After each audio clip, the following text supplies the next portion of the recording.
My credit is really bad and I'm embarrassed to tell my partner. What should I do? How long you and your partner been together?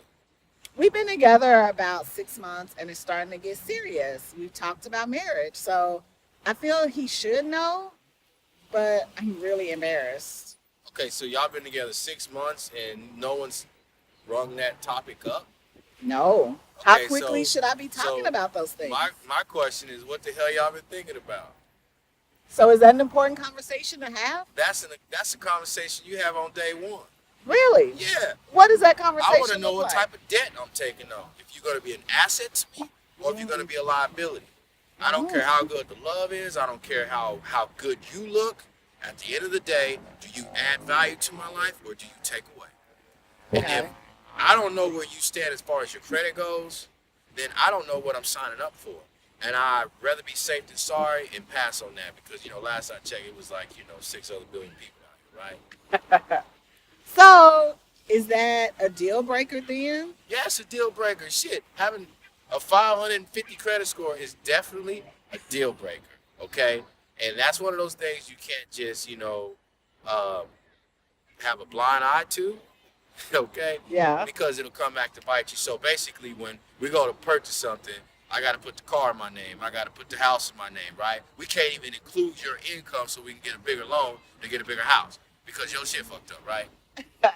So no, that's not how it works. So, but the problem that you run into in your situation is you've been engaged in a relationship for 6 months now. You never said nothing. He never said nothing. It's not your fault, right? Right. Because he should have brought it He up, never asked. and that's probably because he's got fucked up credit, right? Okay. But if he's got good credit, he should have brought that up in the very beginning, right? Mm-hmm. And not so much maybe you're a really nice person or whatever it may be, right? But then that gives him an opportunity to say, well, look, I understand for whatever reason you haven't fixed your credit, but let's see if there's options out there so that we can repair your credit. Maybe add some trade lines on there to give you some revolving accounts to help your scores go up. Maybe Okay. that's pay off some of those accounts that you have. Do like Okay. some pay for deletions, Oh. or hire an agency that can remove those collection accounts altogether, right? Okay. So that should have been a conversation that was had in the very beginning. So I'm almost skeptical at this point, 6 months later, where his stance is. If he's got good credit, he's got bad credit. Regardless of that, it's too late for that. So the next move at this point would be to sit down and have a conversation with him, see where his credit is, know where your credit is so that you don't go to the conversation.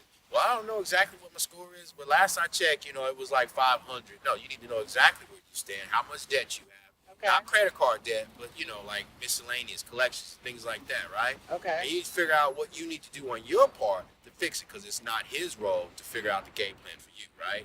Oh. So you figure it out on your own. It's my job to fix my credit. Right, it's your job, your responsibility, right? Because you did it, right? Yep. Right, okay. He didn't sign those contracts, right? It was you that signed those contracts, right? Yep. So figure out what you need to do to fix it, right?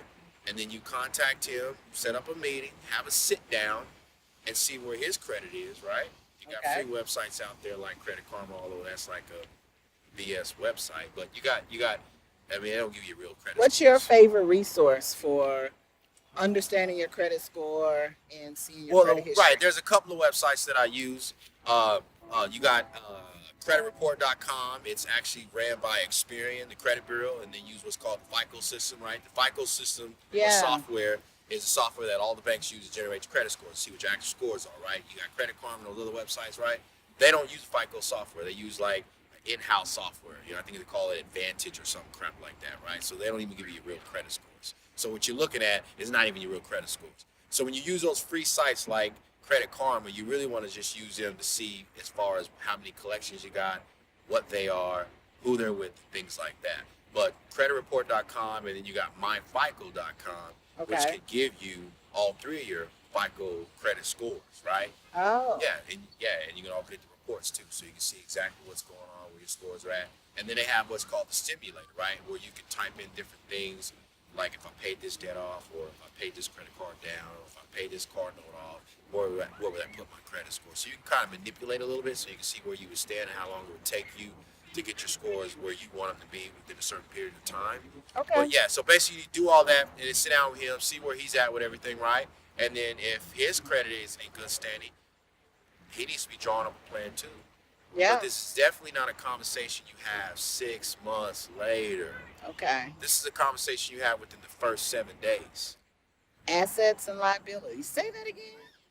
It's either they're an asset to you or they're a liability to you. Wow. And if they're a liability to you, then you got your head stuck on stupid.